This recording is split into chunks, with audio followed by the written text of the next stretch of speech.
इन्होंने पूरी दुनिया में एक ही हुनर सीखा है, ये मकान को पे कब्जा करते हैं, नेम प्लेट हटा के अपनी नेम प्लेट लगा देते हैं।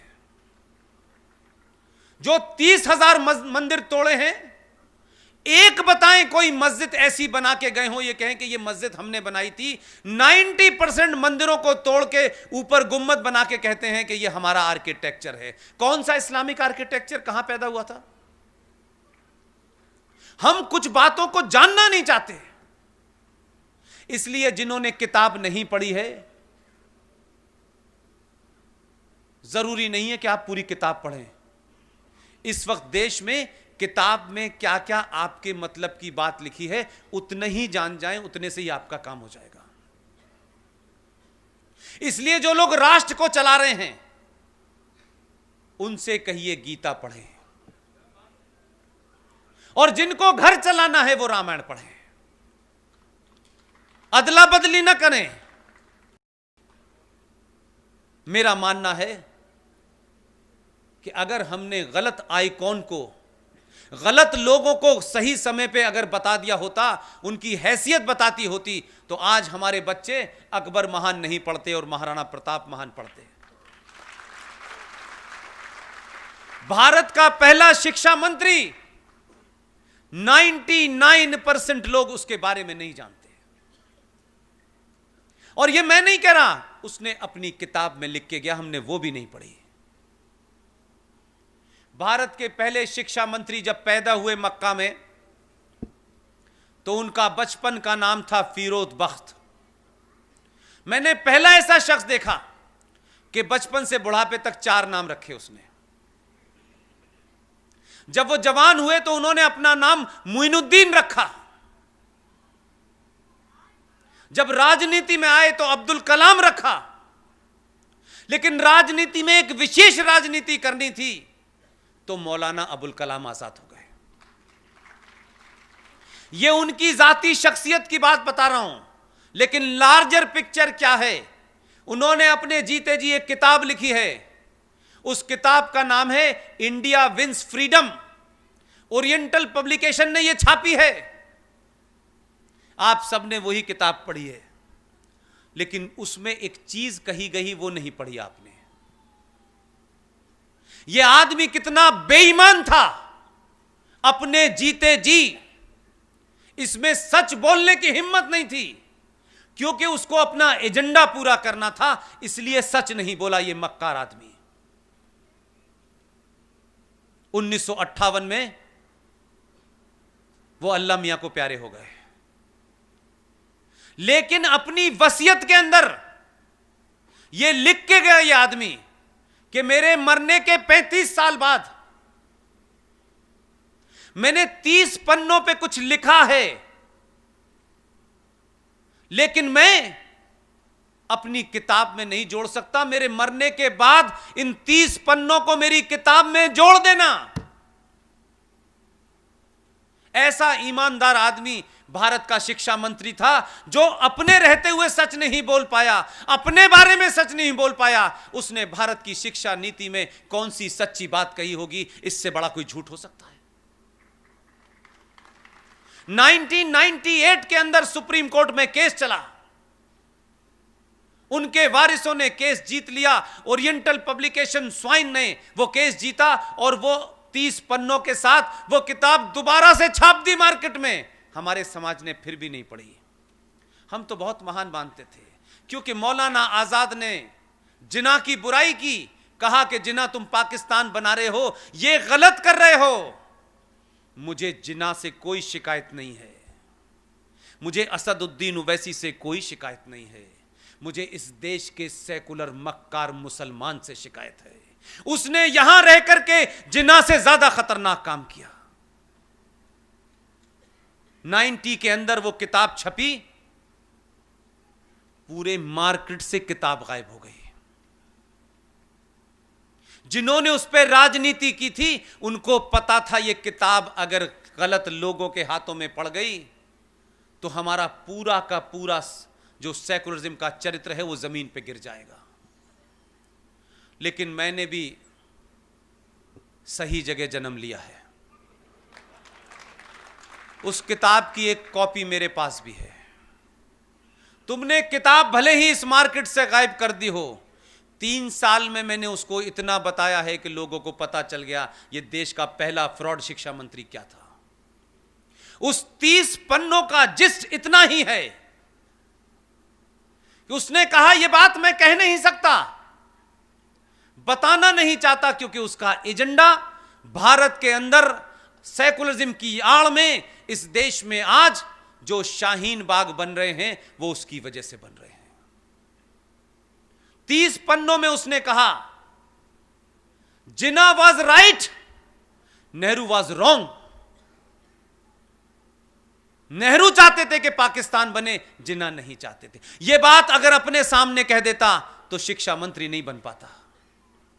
तो भारत की आने वाली जनरेशनों को जिस तरीके से आज वो एक रास्ते से उतर गई हैं, जिसकी वजह से स्वामी जी से लेके हजारों लोगों को, हम लोगों को रात में जग जग के सही बात बतानी पड़ रही है, वो नहीं पड़ती अगर ये बात ना होती तो।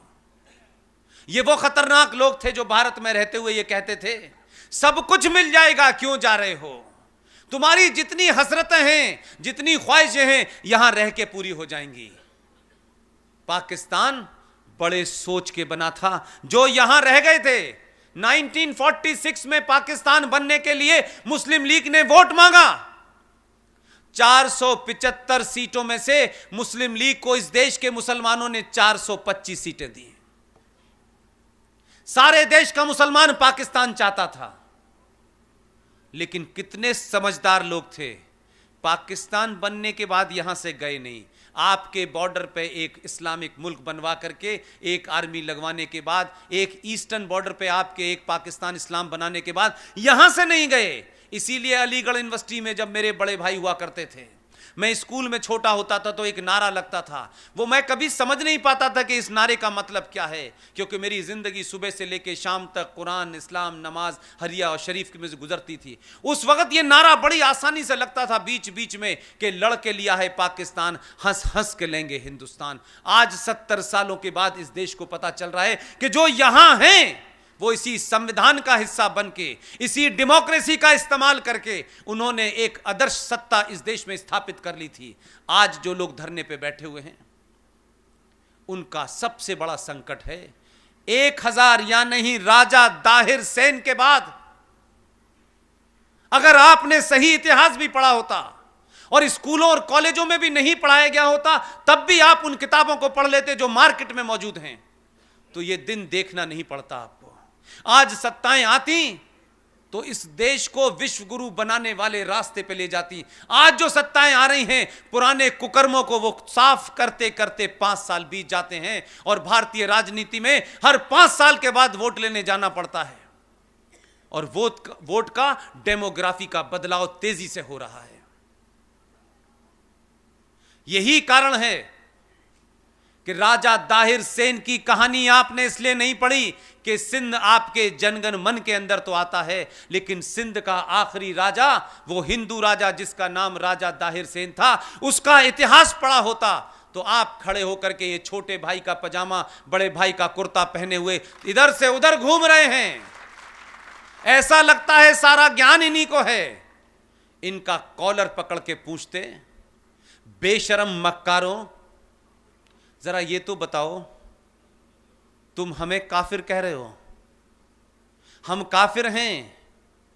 कुरान शरीफ में 30 आयतों में 34 बार काफिर का जिक्र आया है। हमें काफिर बता के तुम मार रहे हो?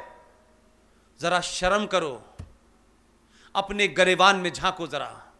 तुम्हें अपनी औकात का पता नहीं है, तुम बहुत बौने लोग हो। छुपाने से, किताबें छुपाने से इतिहास नहीं बदलेगा। राजा दाहिर सेन सिंध का एकमात्र वो राजा था जिसने प्रॉफिट मोहम्मद, जो इस्लाम के पैगंबर थे, उनके नवासों के नवासों को अपने यहां शरण दी, अपने यहां छुपाया। और एक मुसलमान जिसका नाम था मीर कासिम, उसने राजा दाहिर सेन पे हमला किया। राजा दाहिर सेन के घर में पति, बीवी, पत्नी, मां, बेटी सबको मारा, राहिर ज़्यादा सेन से कोई मार दिया। लेकिन राजा दाहिर सेन का डीएनए देखिए 5000 साल पुराना। उसने अपने घर में प्रॉफिट मोहम्मद साहब के नवासों को शरण दी थी। तब वोट बैंक की राजनीति नहीं थी और सेकुलरिज्म नहीं था। यह हमारे डीएनए का हिस्सा है। हमने नहीं देखा कि वो कौन हैं। वो इस्लाम के मानने वाले हैं और इस्लाम मूर्ति पूजा के खिलाफ खड़ा हुआ है और मूर्ति पूजकों को तुम मुशरिक कहते हो, तुम काफिर कहते हो। हमने तब भी अपना धर्म निभाया था। मुझे दुख इस बात का है, आप वहां से चले थे। 1000 साल में चंद राजाओं के डर के सामने, उनकी तलवार के सामने आपने शलवार पहन ली। आपने जजिया से बचने के लिए आपने धर्म छोड़ के मजहब इख्तियार कर लिया। आपने कभी उनसे पूछा? ये अनीस भाई, ये रफीक भाई आते हैं, उनसे तुम हमें डरा रहे हो। हमारे पूर्वज गुरु गोविंद सिंह हैं।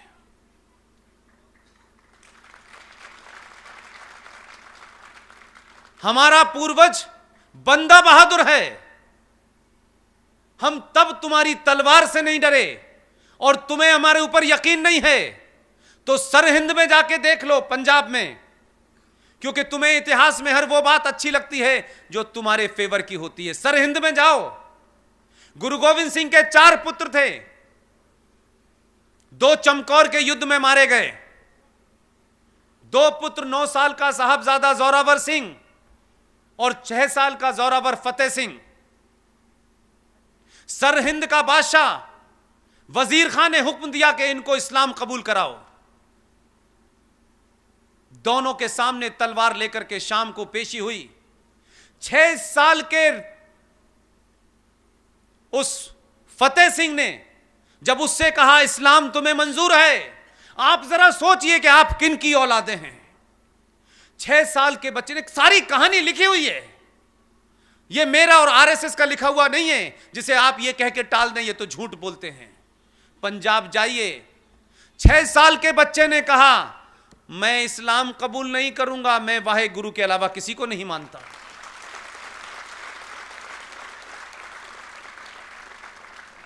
दोनों को जिंदा दीवार में चिनवा दिया गया। उनकी दादी को जब यह खबर पता चली, गुर्जरी देवी को, तो शौक में उनका देहांत हो गया। और वो यहीं तक नहीं रुका। ये कहानी पकड़ के उसे सुनाइएगा, जो दिन भर यही करते हैं, सुनाइएगा ताकि उनको पता चले तुम हो कौन। जब वो दोनों बच्चों की लाशें निकाल के रखी गईं, तो उसने जलाने के लिए जमीन नहीं दी। राजा टोडरमल ने कहा कि तुम्हें इतनी जमीन देने के लिए कितनी अशरफी चाहिए। उसने कहा इस जमीन पे जितनी चाहिए उतनी अशरफी बिछा दो। राजा टोडरमल ने उनके दाह संस्कार के लिए उस जमीन पे उतनी अशरफी बिछा दी। उनका दाह संस्कार हुआ। आज वहां एक बड़ा मेमोरियल बना है। लेकिन इसमें एक और महत्वपूर्ण बात है। एक सनातनी ब्राह्मण था। उस सनातनी ब्राह्मण ने यह शपथ ली कि इन दोनों को दीवार में चिनवाने का जिसने हुक्म दिया है, जब तक उसको नहीं मार दूंगा तब तक चैन से नहीं बैठूंगा। भाई मदन दास ने अमृत चखा, पगड़ी बांधी और बंदा बहादुर के नाम से युद्ध किया। जिस वजीर खान ने हुक्म दिया था उसकी गर्दन धड़ से अड़क कर दी। आप दिल्ली जाएं तो दिल्ली में एक जगह है मंडी हाउस। उस मंडी हाउस के मेट्रो स्टेशन पे उस बंदा बहादुर की बहुत बड़ी मूर्ति लगी है। अपने बच्चों को दिखाएं और बताएं कन्वर्जन का खेल ये आज से नहीं चल रहा, बहुत साल पहले से चल रहा है। तुम किसके डर से कन्वर्ट कर रहे हो? आज तो तुम गिनती में भी ज्यादा हो, सत्ता में भी तुम हो, व्यवस्था में भी तुम हो। तुमको डराए हुए लोग डरा रहे हैं और आप ये नहीं कह पा रहे कि हम तो जब नहीं डरे तो तुमसे अब हम डरेंगे।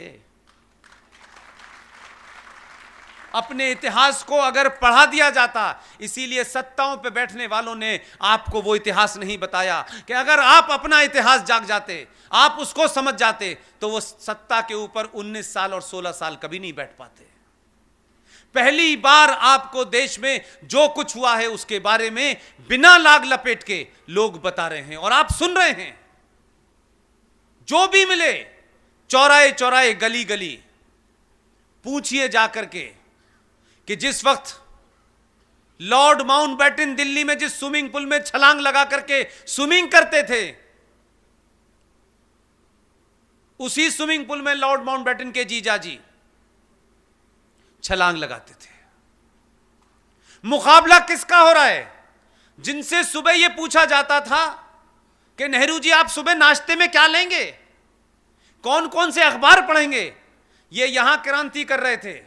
एक शख्स अंडमान में साल में एक बार चिट्ठी लिखता था और नारियल से उसको तेल निकालने का हुक्म दिया गया था। लोग आज उससे तुलना कर रहे हैं अपनी। हजारों ऐसे वीरों को इस देश में कभी महान नहीं बताया गया।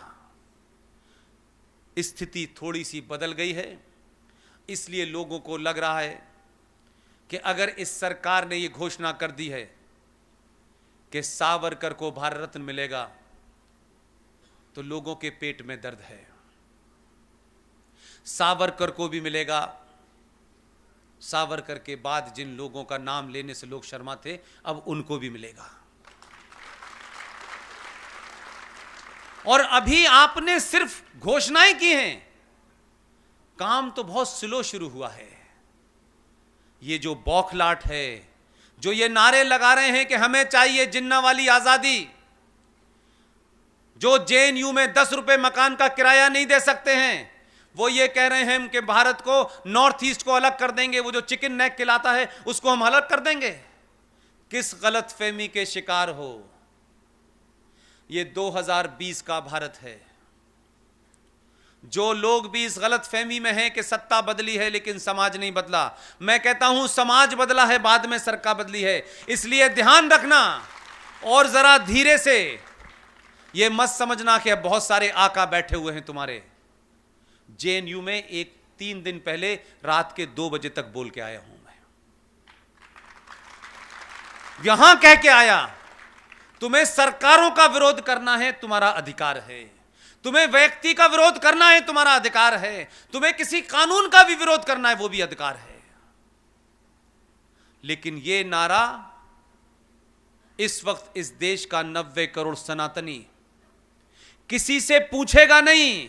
इसको उकसाओ मत, इसको प्रवोक मत करो। इसका 5000 साल पुराना डीएनए अभी भी इसको रोक रहा है। अभी इन्होंने 2 ही भेजे हैं। ये जो ख्वाहिश है भारत तेरे टुकड़े होंगे इंशाअल्लाह इंशाअल्लाह, जो ये नारे लगाएगा उन्हें ध्यान रखिएगा, सनातनी का दिमाग 1000 साल के बाद सही जगह आया है। अभी सिर्फ ये गलत बटन दबा रहा है और कुछ नहीं कर रहा। गलत चीज इसके हाथ में आ गई तो ध्यान रखना, जिनको भारत के टुकड़े करने की ख्वाहिश है उनके टुकड़े नहीं मिलेंगे। ध्यान रखिए। इसलिए ऐसा नहीं है कि खुली छूट है तुम्हें राष्ट्र को तोड़ने की, राष्ट्र को चुनौती देने की। राष्ट्र को जो चुनौती देगा उसे बख्शा नहीं जाएगा। वो कोई भी हो, वो अगर हमारे बीच में से भी किसी लोगों की ख्वाहिश हो गई है, हम उसको भी नहीं बख्शेंगे। कोई भी हो वो, उसकी क्या विचारधारा है, उसकी क्या पार्टी है, हमसे नहीं मतलब नहीं है। राष्ट्र उसके बाप का नहीं है, राष्ट्र हमारा है। ये तकलीफ है कि ये देश पुरानी परंपराओं पर लौट रहा है, इसलिए डराना चाहते हैं। उनको लग रहा है शाहीन बाग डरा देगा। अरे पड़ोसी मुल्क ने तो अपनी मिसाइल का नाम शाहीन रखा है, हमने तो उससे भी नहीं डरते। और कैसे आपके समाज के दबाव में सरकारें पूरी राष्ट्र की पॉलिसी बदल देती हैं, इसका भी एक ही बात नजारा बताना चाहता हूं। यह घटनाएं इसलिए बता रहा हूं कि आपको लगता होगा कि सरकार कुछ करती नहीं है। जब आप लोग खड़े होते हैं तो सरकार मजबूर होती है करने पे। ऐसा नहीं है। इसी सरकार ने, हम 50 साल से सुनते सुनते थक गए, भारत की पॉलिसी है कि हम पहले आक्रमण नहीं करेंगे। यह दुनिया का ऐसा देश है जो यह मानता है कि आक्रमण करने के बाद हम जिंदा बचेंगे और फिर हम करेंगे। यह महामूर्खता का महान पाखंड हमने आदर्शवादी वाक्य लिख रखा है कि हम पहले किसी पे हमला नहीं करेंगे। अरे कम से कम जो हमला करने के आ रहा हो उसको तो रोक सकते हो। एक ही घटना ने, ये जो खलबली मची है इसके पीछे 370 35 है और CAA की फुल फॉर्म नहीं है। तकलीफ कहीं और है, बता कुछ और रहे हैं। 370 35 ए निकाह हलाला और राम मंदिर पे एक तरफा फैसला, और CAA आने के बाद इसने विदेश नीति बदल दी भारत की। कहा कि हमें जहां दुनिया में पता चलेगा कि भारत की प्रभुसत्ता पे कोई हमला करने वाला है, उसके हमला करने से पहले हम उस पे हमला कर देंगे। और कुछ लोग मजाक समझ रहे थे, वो कह रहे घर में घुस घुस के मारेंगे, वो कह रहे थे ये तो बकता रहता है, ऐसा ही है। उन्होंने कहा फिर कह रहा है। लोगों ने सीरियस नहीं लिया, वो सीरियसली बालाकोट चला गया। एक बालाकोट की घटना ने पूरे विश्व को यह मैसेज दे दिया है कि भारत अब एक सॉफ्ट स्टेट नहीं है।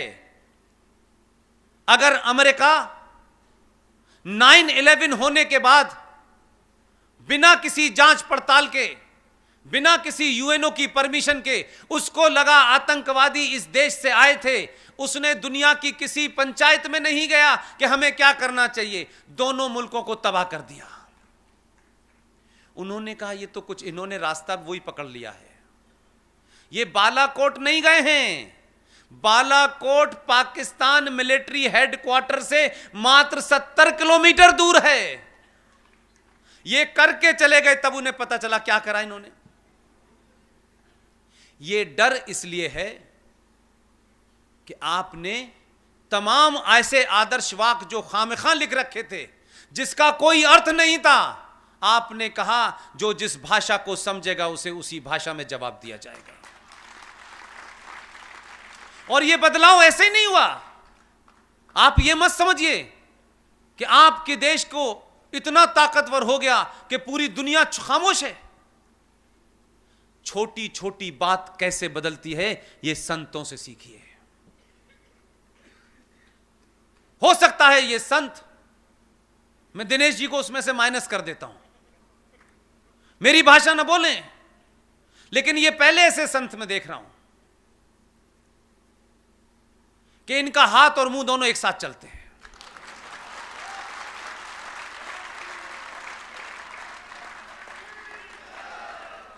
इसलिए स्थायी शांति चाहिए। शांति की हमें बड़ी चिंता रहती, शांति चाहिए, शांति चाहिए। भीख मांगने से कुछ नहीं मिलता है। अगर स्थायी शांति चाहिए तो समय समय पर शक्ति का प्रदर्शन करते रहिए, दुनिया आपको स्थायी शांति देगी। एक छोटी सी घटना ने पूरे देश दुनिया की साइक आपके प्रति कैसे बदली है, क्योंकि आपने उस पुरुषार्थ को दिखाया है जिसके आप वंशज हैं। इस देश में हजारों राष्ट्रीय अध्यक्ष इस देश में आते थे, उन्हें ताजमहल घुमाया जाता था, उन्हें कुतुब मीनार बताई जाती थी। वो भी यही समझते थे कि यही देश होगा, यही पहचान होगी उनकी। और जाते वक्त भारत का राष्ट्रपति अपने साथ भोज कराता था, और जाते वक्त उनको उनकी पहचान के रूप में कि भारत की पहचान क्या है, हम ताजमहल दे दिया करते थे। अब ताजमहल के बारे में आप समझ में नहीं आया मुझे। ताजमहल एक कब्र है। इस्लाम में, कुरान में कब्रों का कंसेप्ट नहीं है। ये जितने भी आप कब्रिस्तान देख रहे हैं ये नाजायज हैं, ये गैर इस्लामिक हैं। ये किताब की बात बता रहा हूं, मेरी नहीं है। इसलिए एक कब्र को आप तो अपने घर में लाके रख लेते हैं कि बहुत खूबसूरत ताजमहल है, और आप तमाम बहनों से एक बात जरूर कहता हूं, जब शादी हो जाए तो पति से जरूर पूछिएगा ये बात कि भाई यह हमें बताओ, हमने तुमसे मोहब्बत की, शादी की, हमारे अंदर बड़ा प्यार है, अच्छी खासी ठीक ठाक शादी होने के बाद ताजमहल दिखाने क्यों ले जाते हो? यहां पे तुम्हारी इच्छा क्या है? तुम क्या बताना चाहते हो? यहां क्यों लाए हो तुम हमें? और आप ताजमहल दिखाने ले जाते हैं। अभी जिंदगी के 2 दिन नहीं जिए होते, कहते हैं तुम्हारी याद में भी बनवाऊंगा, और ताजमहल लाके घर पर रख लेते हैं। बेचारी उसी से डरती रहती, उसको समझ नहीं आता मसला क्या है। पति का फंडा क्लियर है, इस बेचारी का क्लियर नहीं है। इसलिए मुसलमानों ने इस गैर इस्लामिक चीज पे कभी सवाल इसलिए नहीं खड़ा किया, उनका एजेंडा जा रहा था दुनिया के बाहर कि भारत की पहचान ताजमहल है। इसलिए मैंने कहा आपका बदलाव, आपकी सोच के बदलाव ने सत्ता पे बैठने वालों को यह मजबूर कर दिया कि वो सच बात कहें, और अगर किसी को लगता है कि कोई वोट बैंक उनसे नाराज हो जाएगा तो फिर अगले 50 साल तक 90 करोड़ हिंदुओं को वोट बैंक बनने में क्या बुराई है? वोट बैंक हम भी रहेंगे, जाओ जिसको जो करना है। अगर वोट बैंक का ही झगड़ा है तो हमसे बड़ा वोट बैंक कौन होगा? आपका आदमी राष्ट्रपति भवन गया, होमवर्क पूरा करता है, यही उसकी तारीफ मैं करता हूं।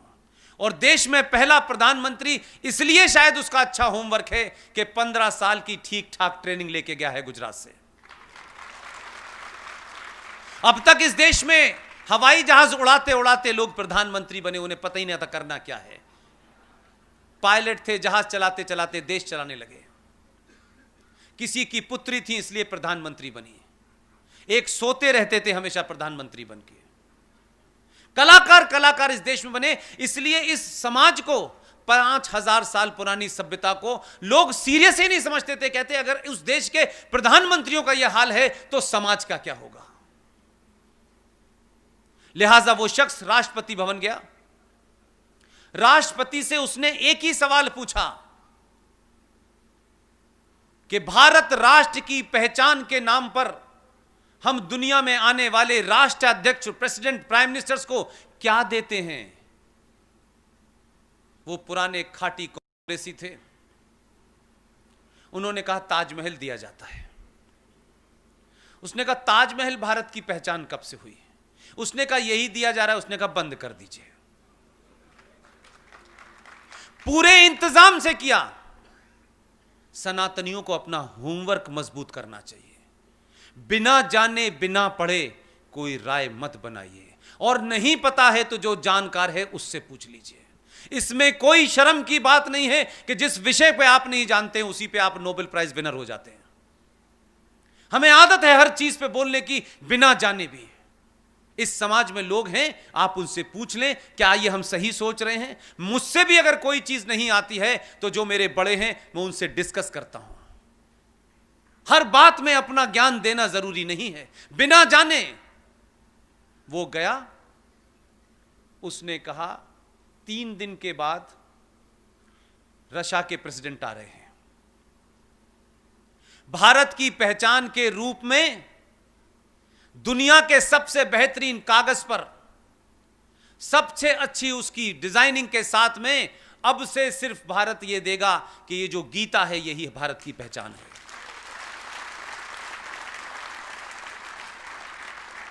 और जब गीता दी जाने लगी, लोग चीजों को समझते नहीं हैं। मैं उसको, क्योंकि विदेश में नौकरी ज्यादा की है और प्यारे वतन में ज्यादा कर ली है, इसलिए मैं चीजों को उसी अंदाज में पढ़ता हूं। जब गीता दी जाने लगी, उसने इंतजाम कर दिया है कि जिस राष्ट्र का राष्ट्रपति या राष्ट्राध्यक्ष या प्राइम मिनिस्टर आएगा उसे उस राष्ट्र की भाषा वाली ही गीता दी जाएगी ताकि पढ़ ले आसानी से। इसलिए बहुत सारे लोगों को यह शायद बात पता नहीं है, क्योंकि हम अखबार दुनिया के नहीं पढ़ते और दुनिया हमारे बारे में क्या राय बदल रही है यह सोचते नहीं है। पिछले कई सालों में कोई 70 देशों के राष्ट्राध्यक्ष भारत आ चुके हैं। सबको गीता दी गई है। हम लोगों में यह बीमारी है कि हम अपने घर में कुछ चीज पढ़ते पढ़ाते नहीं है। गीता रखी है, कौन पढ़ेगा? दुनिया आपको ऐसे नहीं देखती। सबने गीता पढ़ी, अपने अपने देश के लोगों ने उस गीता को समझा। है क्या ये कौन सा ग्रंथ है जो 70 साल में पहली बार भारत का राष्ट्रपति दे रहा है? उन्होंने अपने लोगों को, एक्सपर्ट को बुला बुला के समझा। पुतिन ने भी समझा, ट्रंप ने भी समझा। बालाकोट जब हुआ तो आपको लग रहा था कि आप इतने ताकतवर हो गए हैं कि दुनिया कुछ बोल नहीं रही है। मेरा अपना इंटरप्रिटेशन है कि पूरी दुनिया में 70 देश नहीं बोले, उन्होंने गीता पढ़ ली थी। उन्होंने गीता पढ़ ली थी, उनको मालूम था कि यह गीता पढ़ के आया है, इसने कुरान शरीफ नहीं पढ़ा है। ये गीता पढ़ा हुआ है, वही काम करेगा जो गीता में लिखा हुआ है। इसलिए तत्काल टेलीफोन किया कि गलती मत करना अभिनंदन को रोकने की, नहीं अग्नि लगा रखी है इसने, वापस दे दो जल्दी। ये डर आपके अंदर इतना बिठाया कि अमेरिका के राष्ट्रपति ने टेलीफोन करके कहा, अभिनंदन जैसा आया है वैसे ही भेज देना। अगर वहां पहुंचते पूछते अगर मूंछ का बाल भी नीचा हुआ तो शाम तक अग्नि आ जाएगी, ध्यान रखना। हम कुछ नहीं कर पाएंगे इसमें, अब हमें नहीं कुछ करना है, अब करेगा तो यही करेगा। यह ताकत होती है एक छोटे से बदलाव की। दुनिया ने आपके, किसी ने सवाल नहीं उठाया। बहुत सारे लोगों ने कहा नहीं नहीं, यह भारत का अधिकार है कि वो अपनी प्रभुसत्ता की रक्षा करे। कल तक कोई नहीं बोलता था, हर आदमी हमारे मामलात में दखल देता था। कल की डेट की खबर है, यूनाइटेड नेशन सिक्योरिटी काउंसिल का एक सेक्रेटरी जनरल, जैसे ही उसने कहा कश्मीर पे बात करनी चाहिए, हमारे विदेश मंत्री ने कहा shut up mister secretary general, it is our internal matter of India, you have no right to interfere in this. ये भाषा आपके कारण बोली जा रही है। नहीं, हम डरते रहते थे कोई कश्मीर पे हमारी बात को साफ करेगा या नहीं करेगा। और जो दुनिया का सबसे बड़ा लोकतंत्र है, सबसे पुराना लोकतंत्र है, वो राष्ट्रपति पाकिस्तान के राष्ट्रपति के प्रधानमंत्री के साथ बैठा हुआ था और कुछ मदारी टाइप के रिपोर्टर अपने देश के लेके गया था उनके साथ में। उन्होंने कोई गलती से सवाल ट्रंप से पूछ लिया। उसने कहा, उसने अंग्रेजी में इमरान खान से कहा, कहां से पकड़ के लाए हो इनको? तो आप बदले तो दुनिया का आपके प्रति नजरिया बदला, और आप तो अभी सिर्फ बदलना शुरू हुए हैं। इसलिए पूरी दुनिया में 370 पे किसी ने सवाल नहीं उठाया, पूरी दुनिया खामोश रही। होमवर्क पहले कर चुका था। हमारी और आपकी इतनी ही जिम्मेदारी है कि 1946 में जिन लोगों ने डायरेक्ट एक्शन करके 15,000 हिंदुओं का यूनाइटेड बंगाल में कत्ल किया, औरतों को मारा, जवान लड़कियों को मारा, महीनों लाशें स्टेशन और बस स्टैंड पे पड़ी रहीं। कुछ लोगों की ख्वाहिश है कि वो डायरेक्ट एक्शन करेंगे, उनको पता नहीं है कि उनका बाप है जो डायरेक्ट एक्शन का भी बाप है। इस वक्त गलती मत करना, बार बार ये कह रहा हूं, धरना प्रदर्शन तक ही रखना। तुमने बात नहीं मानी, तुम समझ रहे थे कि दिल्ली में हम पुलिस को दौड़ा दौड़ा के मारेंगे और कोई बोलेगा नहीं। तुमने ये गलती उत्तर प्रदेश में कर दी। कुरान मजीद में एक आयत है, अब आप समझ में आएगा आपके। उस आयत का नाम है सूरे निसा। किसी से पूछिएगा, इसकी लंबी दाढ़ी हो से पूछ लीजिएगा, उन्होंने बस पूछिए, बताओ भाई ये सूरे निसा में क्या लिखा हुआ है? सूरे निसा में लिखा हुआ है कि अल्लाह के मानने वाले, यानी अल्लाह पे जिनका ईमान है, भरोसा है, विश्वास है, वो अल्लाह अपने ईमान वालों से कह रहे हैं कि मैंने तुम्हें इस धरती पे भेजा है, तुम्हारे लिए सारी चीजें दी हैं जो तुम्हें जीने के लिए चाहिए, लेकिन मैंने जीने के कुछ रास्ते बताए हैं तुम्हें। अगर तुम उन रास्तों से उठ भटके और तुमने उन रास्तों को फॉलो नहीं किया, तो मैं इसी जमीन पे ऐसे लोग भेजूंगा जो तुम्हें रास्ते पे ले आएंगे। उसमें यह कहीं नहीं लिखा है कि टोपी वाला भेजूंगा, ना नाम बताया है, ना यह कहा कि आधा आस्तीन वाला कुर्ता भेजने वाला हूं। उन्होंने कहा ऐसे लोग भेजूंगा, आ गया। अल्लाह की बात मानो, अल्लाह ने कहा है। उन्होंने नहीं लिखा कि इसमें रफीक भाई आएंगे या आरिफ भाई आएंगे, उसने नहीं लिखा। तो अगर अल्लाह पे यकीन है और अपनी किताब पे यकीन है तो अल्लाह की मर्जी से आया है। तो अब वो जो कर रहा है वो अल्लाह के कहने पे कर रहा है। अकेला भेजा, तुमको समझाने के लिए भेजा कि इस्लाम के बारे में गलत प्रचार मत करो, इस्लाम का गलत इस्तेमाल मत करो, इस्लाम में औरत का जो दर्जा है उसे दर्जा दो, ये निकाह हलाला की दुकान मत खोलो। उसने निकाह हलाला बंद कर दिया। आप नहीं माने, आपने गालियां दी। ऊपर वाले को गुस्सा आया, उसने कहा एक से काम नहीं चल रहा, उसने उत्तर प्रदेश में भेज दिया। अब उत्तर प्रदेश में जिसको भेजा है उसने कहा आप प्रदर्शन करिए, यह लोकतांत्रिक अधिकार है। लेकिन अगर बस जलाते पकड़े गए, रेल जलाते पकड़े गए, वीडियो दिखाऊंगा, जितने की बस है उतनी वसूल लूंगा पैसे। घर पे नोटिस भेज दिया है अब्बा जान के, अब बाप बेटे 5 वक्त की नमाज पढ़ रहे, नोटिस वापस नहीं होगा। उन्होंने कहा पैसे जमा करो तब छोड़ूंगा। तो सत्ता के बदले हुए मिजाज के पीछे आप हैं।